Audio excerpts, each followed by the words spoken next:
Variables होते हैं C sharp के अंदर। इंटीजर टाइप का हो गया, फ्लोट टाइप का हो गया, डेसिमल हो गया, कैर हो गया, बूल हो गया, एंड यहाँ पे स्ट्रिंग हो गया। तो इन सब की वैल्यू हमने यहाँ पे प्रिंट करा दी। प्रिंट जो कराते हैं सी शार्प के अंदर, उसके लिए लिखते हैं हम console dot right line and console dot read line screen को होल्ड करने के लिए। जो आपने प्रिंट कराया है स्क्रीन को देखना है, उस स्क्रीन को होल्ड करना है, मतलब कि जो हमारी स्क्रीन वैल्यू को होल्ड करने के लिए ना। हाँ, प्रिंट होने के बाद क्या क्या प्रिंट हुआ है स्क्रीन पे, उसे होल्ड करने के लिए हम यहाँ पे कंसोल डॉट राइट लाइन का हम यहाँ पे यूज करते हैं। तो रन करना है, उसको देखना है कि क्या प्रिंट होता है। सबसे पहले कंट्रोल एस करते हैं सेव, उसके बाद या तो कंट्रोल F5 करो विदाउट डिबगिंग, या फिर स्टार्ट पे क्लिक करो, यहाँ पे स्टार्ट जो हो रहा है। तो ठीक है, तो हम करते हैं कंट्रोल F5, तो हमारे यहाँ पे प्रिंट हो गए। इंटीजर आ गया, यहाँ पे 10.2 आ गया जो हमारा फ्लोट है, डेसिमल आ, कैर आ गया, बूलियन आ गया, स्ट्रिंग आ गया।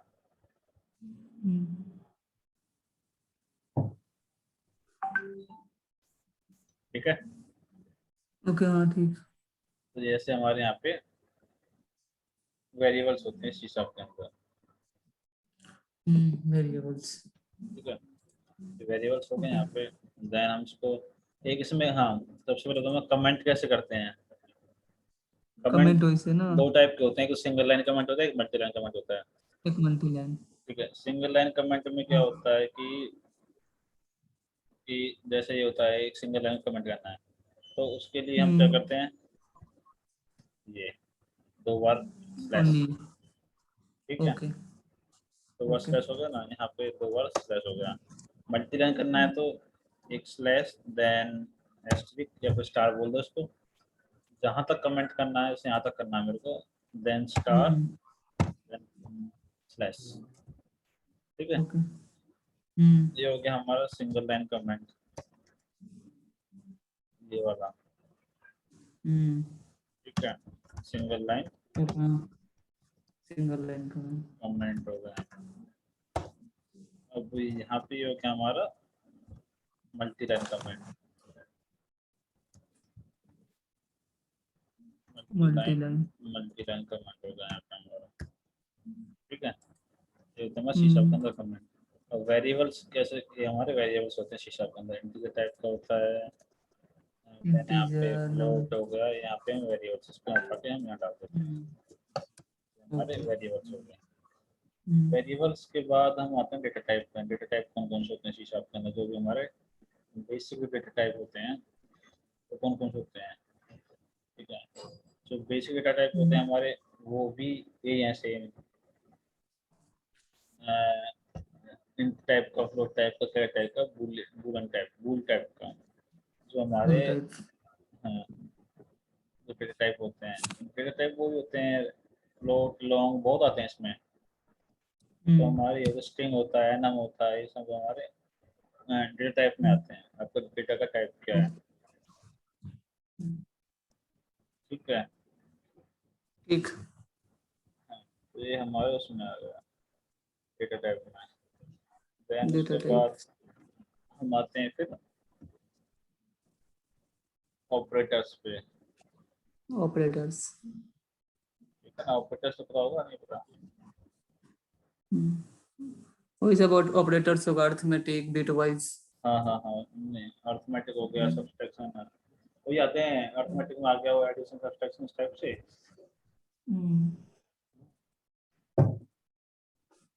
इसी शार्प के अंदर जो ऑपरेटर्स होते हैं, मैं आपको बता देता हूँ। ऑपरेटर्स सी शार्प, तो इसके अंदर आ गया जैसे एडिशन आ गया, सबसे पहले आ गया एडिशन।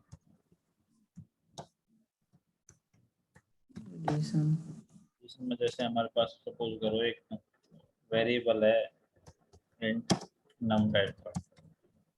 ठीक है, नम इसकी वैल्यू 1 है। एक वेरिएबल हो गया नम,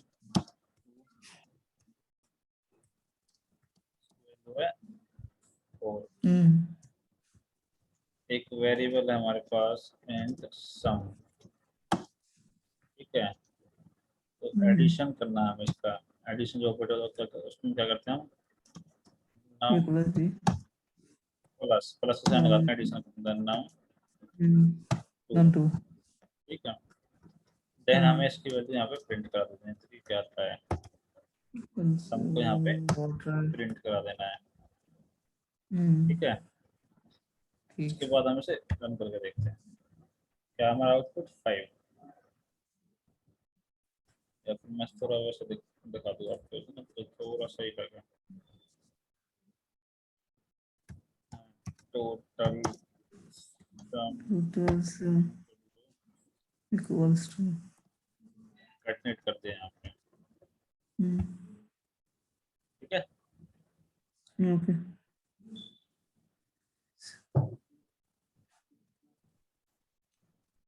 इसी टाइप से Build success. हमारे पास होता है सेकंड जो होता है हम्म, वो होता है सब्सट्रैक्शन। कौन सा subtraction.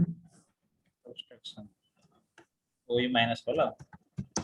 माइनस वाला होता है। इसके केस में हम यहाँ पे यूज करते हैं माइनस का साइन। तो टोटल सम हम अगर निकालेंगे तो इसकी वैल्यू हो जाएगी, इसको हम 11 कर देता हूँ, अदरवाइज माइनस में तो देंगे इसकी। देन इसके बाद कंट्रोल F5 जाएगा 7, डॉलर। ठीक है। ये आउटपुट नीचे शो नहीं करता है, नीचे तो कुछ क्या बोल रहे हैं? ये रहा ना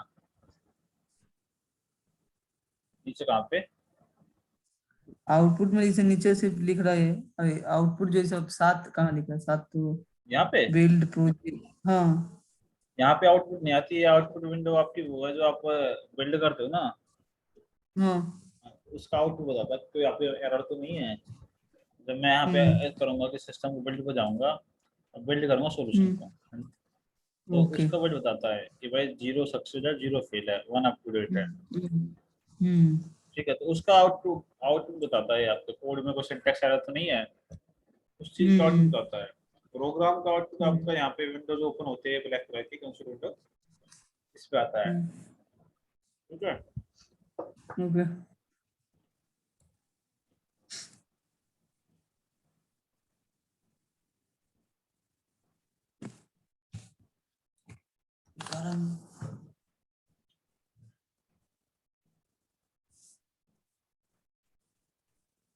ऑपरेटर्स तो अभी बहुत सारे होते हैं, जैसे प्लस माइनस, इंक्रीमेंट ऑपरेटर, वो तो आपने उससे पता होगा ना। जैसे हाँ प्लस प्लस ऑपरेटर होता है, बहुत। वैल्यू ऐड करनी है आपको, या फिर इंक्रीमेंट करनी है, डिक्रीमेंट करनी है तो माइनस माइनस होता है, ठीक है। डिक्लेयर के लिए माइनस माइनस। किसी वैल्यू को डिवाइड करना है तो उसके लिए ये आता है, जैसे 1 4 डिवाइड बाई 5, उसके लिए आता है, ठीक है। पर आपको मॉड्यूलस निकालना उसका कि है तो उसके लिए ये आता है परसेंट वाला, तो उसका आउट करेगा जैसा परसेंट 11। इस टाइप के यहाँ पे ऑपरेटर होते हैं सी शार्प में, सेम जैसे आप दूसरी लैंग्वेजेस में होते हैं, सेम उसी टाइप के यहाँ पे भी ऑपरेटर्स होते हैं। तो उसके बाद हम आते हैं इफ एल्स पे। इफ एल्स कैसे काम करती है, इसके अंदर इफ एल्स का सिंटैक्स क्या होता है सी शार्प के अंदर। तो इफ एल्स, ठीक है, यहाँ पे आया, यहाँ पे तो हटा दूँ, हटा दीजिए। हटा दूँ।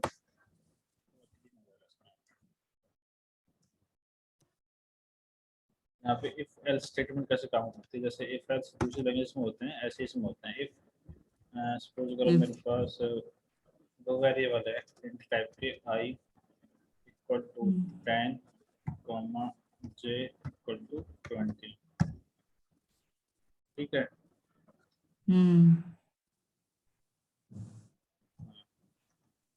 ठीक है, अब मैं कहता हूँ अगर इफ आई की वैल्यू लेस देन है जे से,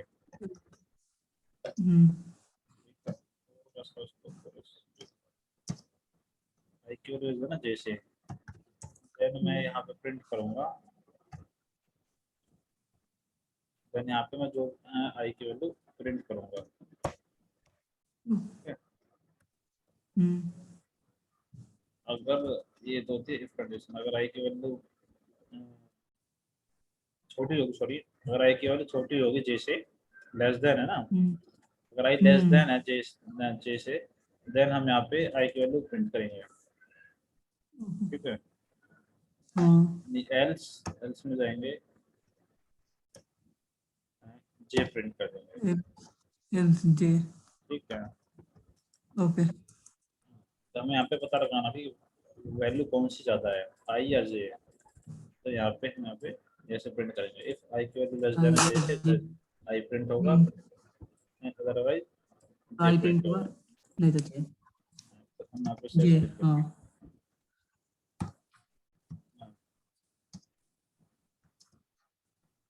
हाँ, ये हो गया।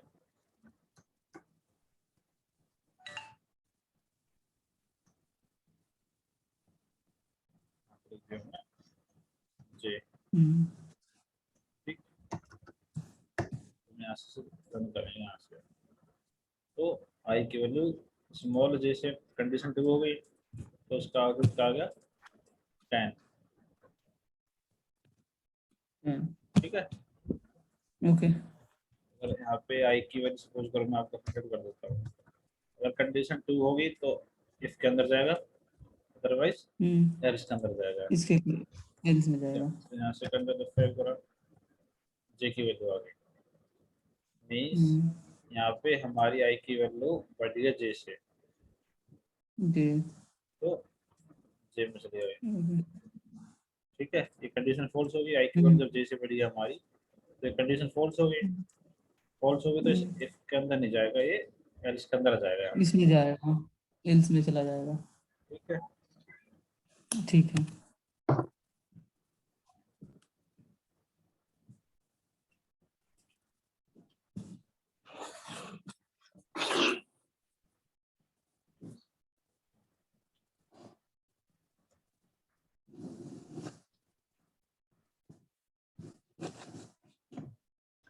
हमारे पास एक और कंडीशन होती है यहाँ पे, कंडीशन टाइप की एक स्टेटमेंट होती है हमारे यहाँ पे, अगर मैं इसको एक और बताऊँ, कंडीशन। ठीक है। तो डिसीजन मेकिंग हम्म, जो हमारे पास होते हैं ना ऑपरेटर्स, तो हमारे पास यहाँ पे एक और होता है, जो कंडीशनल ऑपरेटर होता है, इफ एल्स, अगर इफ ट्रू हो गया तो हम्म, इफ में चलेगा, अदरवाइज एल्स कंडीशन चलेगी। तो सी शार्प में एक और है जिसको हम बोलते हैं टर्नरी ऑपरेटर, नाम तो टर्नरी सुना होगा ऑपरेटर, टर्नरी ऑपरेटर का। हाँ टर्नरी का नाम सुना। तो उसका सिंटेक्स क्या होता है कि टर्नरी का सबसे पहले होती है कंडीशन, तो टर्नरी ऑपरेटर एक तरीके से शॉर्ट फॉर्म है इफ एल्स की। फिर होती है कंडीशन, देन क्वेश्चन मार्क, उसके बाद स्टेटमेंट वन, ठीक है, हम्म, स्टेटमेंट वन होगी, स्टेटमेंट एल्स उसके बाद स्टेटमेंट टू। टू, ये कैसे काम करता है, अगर कंडीशन ये है, टू, अगर ये कंडीशन की वैल्यू इसके इक्वल है तो ट्रू है, अगर कंडीशन ट्रू है तो स्टेटमेंट वन रन होगी, अदरवाइज स्टेटमेंट टू, सेकंड वाली रन होगी, ठीक है। जैसे इफ एल्स ओके। में क्या होता है कि अगर ये कंडीशन ट्रू है तो इफ ब्लॉक चलेगा, अदरवाइज नहीं तो एल्स चलेगा। एल्स। तो इफ एल्स में हमारे पास एक कर्ली ब्रेसेस होते हैं, ये तो रहा है। तो ये टर्नरी ऑपरेटर थोड़ी सी इसी की शॉर्ट फॉर्म है, अगर हमारी कंडीशन ट्रू होगी तो statement one short run form. होगी, अदरवाइज टू रन होगी। तो वो सेम टू हम रन होगी। इसी को एग्जाम्पल को लेते हैं, कंसिडर करते हैं,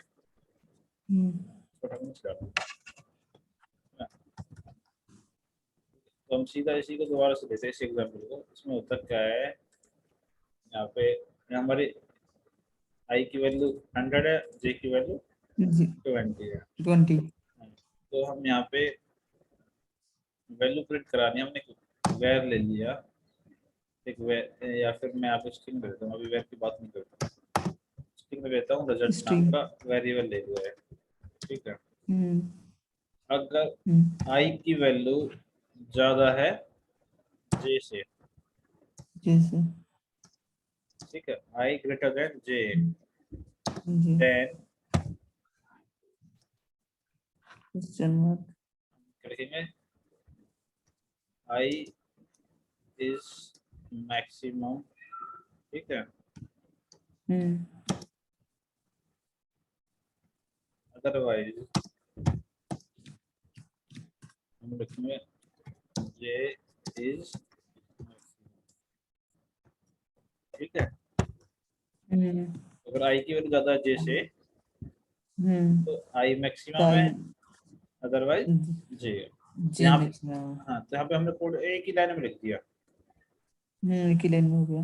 तो यहाँ पे इफ एल्स में क्या होता है, हम पहले लिखते हैं, उसके बाद कर्ली से स्टार्ट करते हैं, देन कंडीशन लिखते हैं, देन उसके बाद हम कर्ली कर्ली ब्रेसेस ब्रेसेस बंद कट करते हैं, देन उसके बाद हम कर्ली ब्रेसेस करते हैं। तो एक तरीके से शॉर्ट फॉर्म हम बोल सकते हैं, जैसे कि इफ एल्स की हमारी शॉर्ट फॉर्म है। थोड़ा एक कोड रीडेबल यूज होता है हमारा, थोड़ा अच्छा लगता है, तो हमारी उसी की फॉर्म है। यहाँ पे फिर हम उसको प्रिंट करा देंगे रिजल्ट को, ठीक है। जो भी यहाँ पे रिजल्ट आएगा इनमें से, उसको हमने यहाँ पे प्रिंट करा दिया। अब हम उसे रन करके देखते हैं स्टार्ट पे।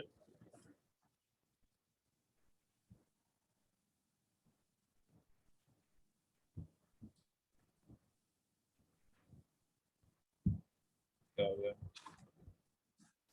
नो, तो इसको बंद कर दो ना, इसको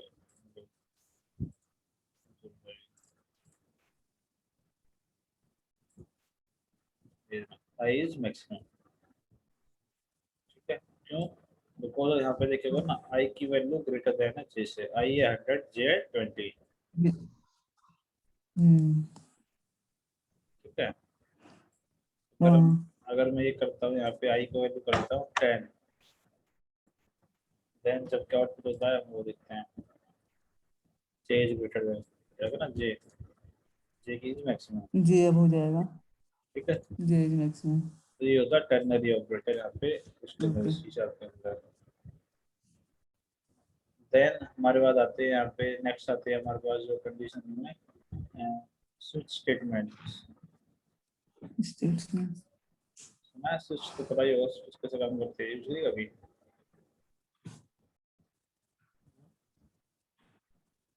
स्विच पता है? स्विच स्टेटमेंट क्या होती है? स्विच, क्या है? स्विच, स्विच, हाँ स्विच। स्विच स्टेटमेंट क्या होती है? स्विच में बहुत सारा केसेस लिखा जाता है, दो तो स्विच उसको में केसेस वगैरह लिखा जाता है, case 1, case 2, case 3 and case. जो भी केस से कंडीशन मैच करेगी वो रन हो जाएगा, अदरवाइज डिफॉल्ट केस रन हो वो रन जाएगा। हो जाएगा। तो हम यहाँ पे स्विच के बारे में बात कर रहे हैं। तो स्विच का सिंटैक्स जो होता है वो ये होता है, स्विच, स्विच हो गया यहाँ पे कंडीशन या मैचिंग जो एक्सप्रेशन होते हैं जिससे आपको मैच करानी है, जो भी एक्सप्रेशन होते हैं, तो यहाँ पे लिखते हैं जो मैच हमारे यहाँ पे मैच एक्सप्रेशन बोल लो, मैच या फिर एक्सप्रेशन। वेरिएबल ले लो कोई, ठीक है। तो ये आपको यहाँ पे वैल्यू पास करनी पड़ती है जिसके बेस पर कंडीशन मैच करानी पड़ती है। उसके बाद आता है फिर केस। केस। तो केस आ गया, केस के अंदर कोई वैल्यू होती है, कांस्टेंट वैल्यू बोलते हैं उसे, कोई भी कांस्टेंट वैल्यू होती है यहाँ पे। केस 1 केस 2 होगा ना, केस 2 1 2 केस 2 ऐसे होता है, केस 2, केस 3 सब सब। ठीक है। देन यहाँ पे उसके बाद होती है हमारी जो कंडीशन हमें एग्जीक्यूट करनी होती है। चलो मैं उसे बता देता हूँ, एक एग्जांपल देखा, सिंटैक्स में थोड़ा रेड हो रहा है, एरर दे रहा है। मैं एक एग्जांपल लेके जाता हूँ। यहाँ पे होगी स्विच, उसमें हम सपोज अगर मैं इसको मान लेता हूँ मैं एक्स, तो हमने यहाँ पे पास कर दी वैल्यू एक्स की, ठीक है। तो हमारा जो यहाँ पे केस होगा केस 5, ठीक है जी। देन कॉलर, उसके बाद लिख दिया आपको statement, value of x is 5, ठीक है। देन उसके बाद हम लिखते हैं यहाँ पे ब्रेक, ठीक है। ओके, हाँ। ब्रेक हो गया। उसके बाद आते हैं हम नेक्स्ट पे, केस 10 कॉलम करते हैं is 10 10 मैंने यहाँ पे लिखा ब्रेक। लास्ट में हम लिखते हैं डिफॉल्ट। अगर हमारी कंडीशन किसी से भी मैच नहीं करती तो हम यहाँ पे लिख देंगे उसको unknown value। ठीक है, यहाँ पे ब्रेक। ये हमारे इस तरह से हम इसको लिखते हैं। हमारे एक्स की वैल्यू यहाँ पे 10 पहले आएगा, यहाँ पे चेक करेगा केस 5 में कि एक्स की वैल्यू क्या है।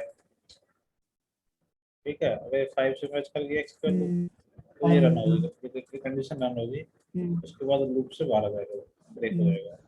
अगर केस 10 में केस 10 एक्स की वैल्यू 10 हुई तो 10 से मैच करेगा, कंडीशन ट्रू हुई तो इसको प्रिंट कर देगा, अदरवाइज बाहर आ जाएगा। इफ एक्स की वैल्यू या तो 5 भी नहीं हुई ना ही 10 है, 10 है, देन ये कंडीशन वो करेगी। अगर हमारी कोई भी कंडीशन यहाँ पे मैच नहीं करती है तो उस केस में हमारे यहाँ पे डिफॉल्ट कंडीशन यहाँ पे हमारी रन होती है। ठीक है, तो यहाँ पे हम करेंगे स्टार्ट दिस वैल्यू क्या हमारी एक्स की 10, तो यहाँ 10 प्रिंट हो गया क्योंकि एक्स की वैल्यू 10 थी। अगर मैं इसको करता हूँ सिद्धार्थ 1 घंटा बाद तो फोन करता नहीं। तो मैं 100 कर देता हूँ मैं एक्स की वैल्यू को, देन मैं प्रोग्राम रन करता हूँ तो आ जाएगी अननोन वैल्यू। वैल्यू हमारी मैच नहीं करेगी, किसी भी केस से हमारी यहाँ पे वैल्यू मैच नहीं करेगी, ना वैल्यू 5 है ना ही 10 है। That's why we getting the unknown value output. Okay, ठीक।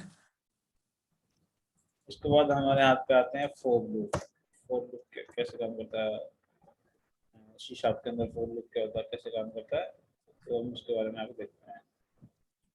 तो फॉर लूप क्या होता है, जैसे नॉर्मल आपने किसी प्रोग्रामिंग लैंग्वेज पढ़ा होगा, एक इनिशियलाइजर होता है, देन यहाँ पे लेंथ होती है उसकी, काउंट कितनी मैक्सिमम लेंथ तक जाएगा, देन आप उस वैल्यू को इंक्रीमेंट करते हैं इनिशियलाइजर को।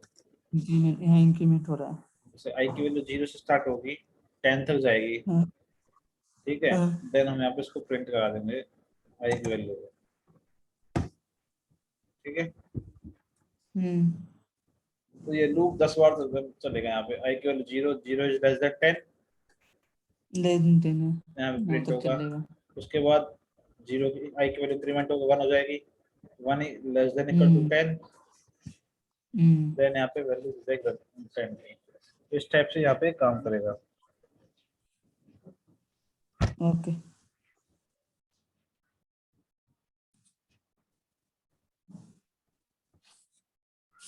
ठीक है, ठीक।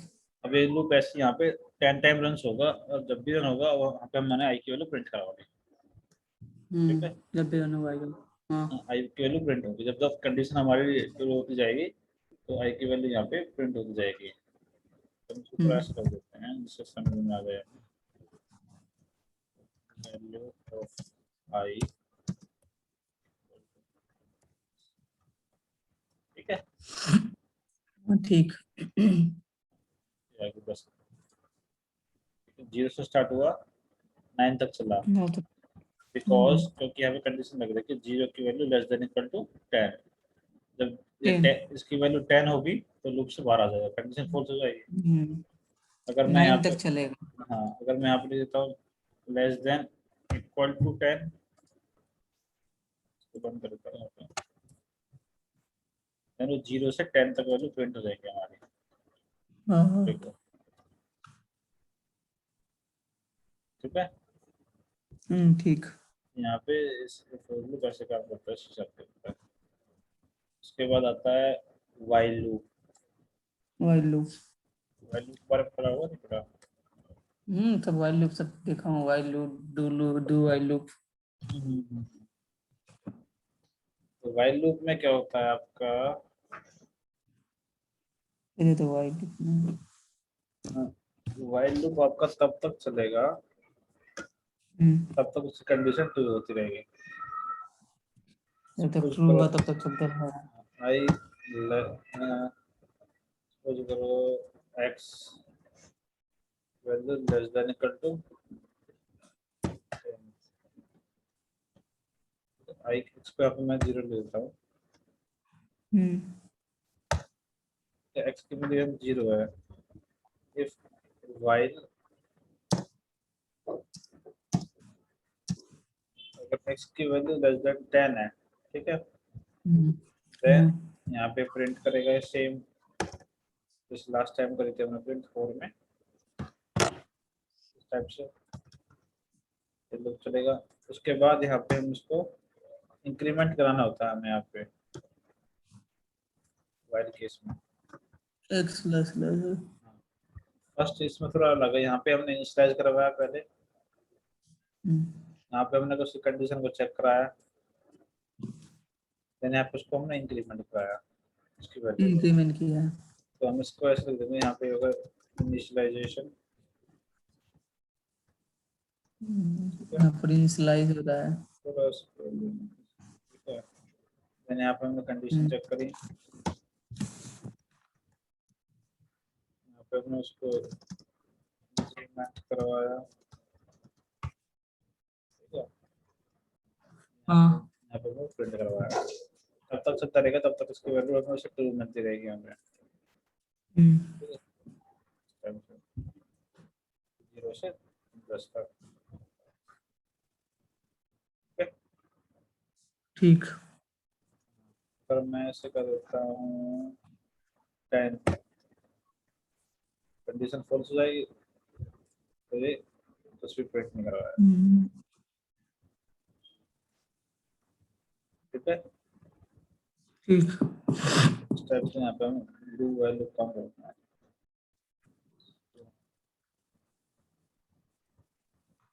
ये होगा इसमें वैल्यू डू वैल्यू का। अब मैं इसमें बताता हूँ आपको,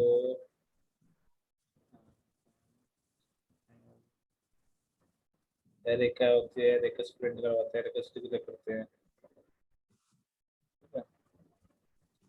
सब के अंदर हम एरे कैसे क्रिएट करते हैं, डिक्लेयर करते हैं। अरे एरे क्या होता है, एरे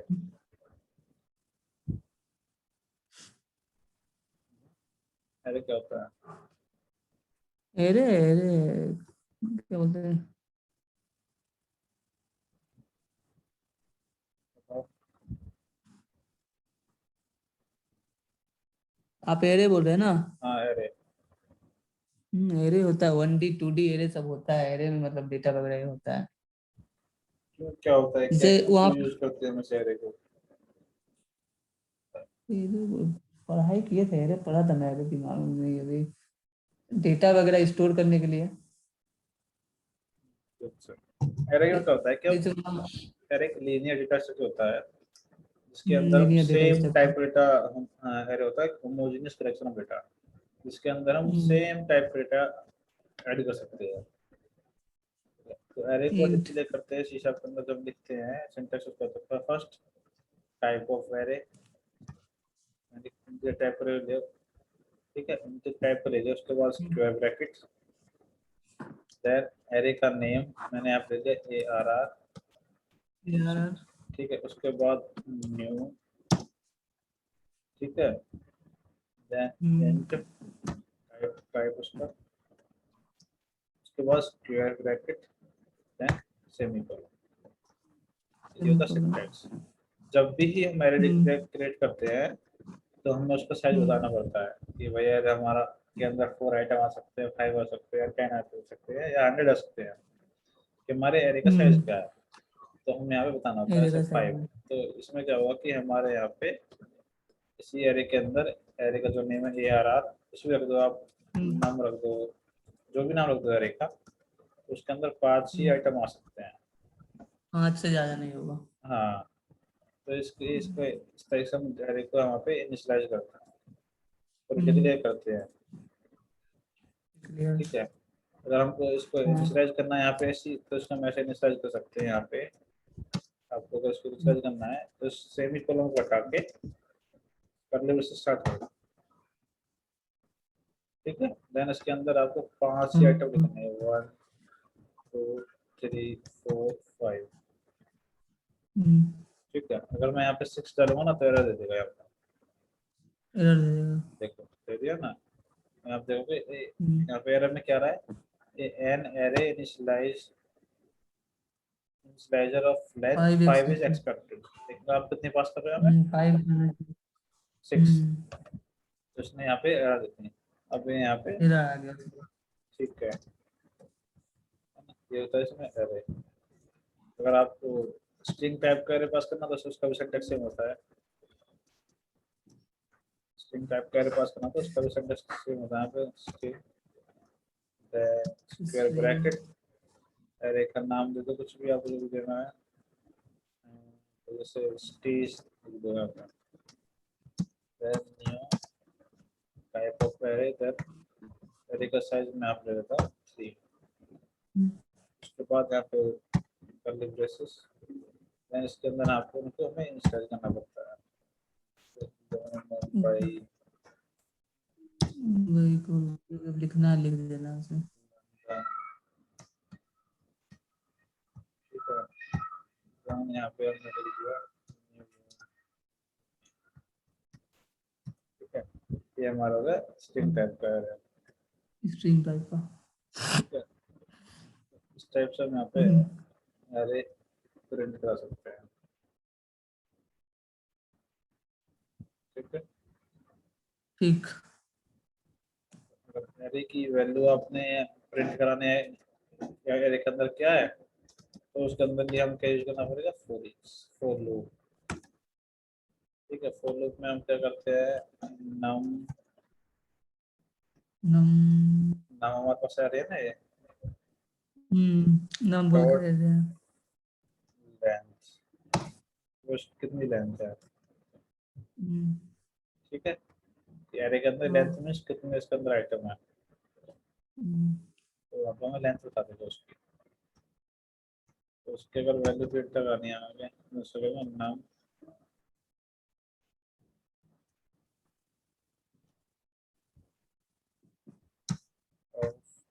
आई आई क्या करेगा हमारा 0, फर्स्ट टाइम लेंथ चेक करेगा, लेंथ कितनी है हमारी 5, तो वही 0 कौन सा एलिमेंट है। अरे क्या होता है कि इंडेक्स बेस होता है, स्ट्रक्चर है, हम उसकी वैल्यू इंडेक्स के बेस पे एक्सेस करते हैं। ओके। तो 0 पे क्या वैल्यू आएगी, आई की वैल्यू जब 0 होगी, देन इसमें क्या वैल्यू आएगी, इसको पर आएगा यहाँ पे 1, तो उसकी वैल्यू 1 होगी तो यहाँ पे आएगा 2, ठीक है।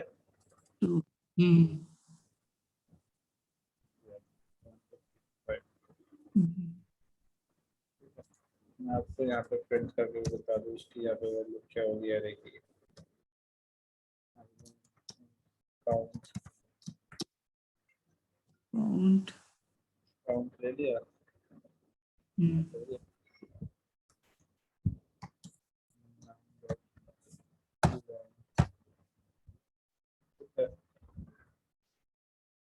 डांस के बाद हम यहाँ पे काउंट,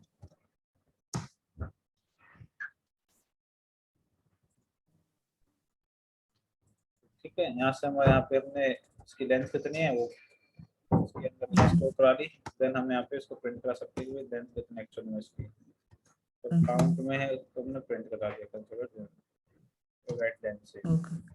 देन हम यहाँ पे लिखेंगे length of my array, length of my array. Okay. उससे पता चलेगा कि एरे की हमारी लेंथ कितनी है यहाँ पे,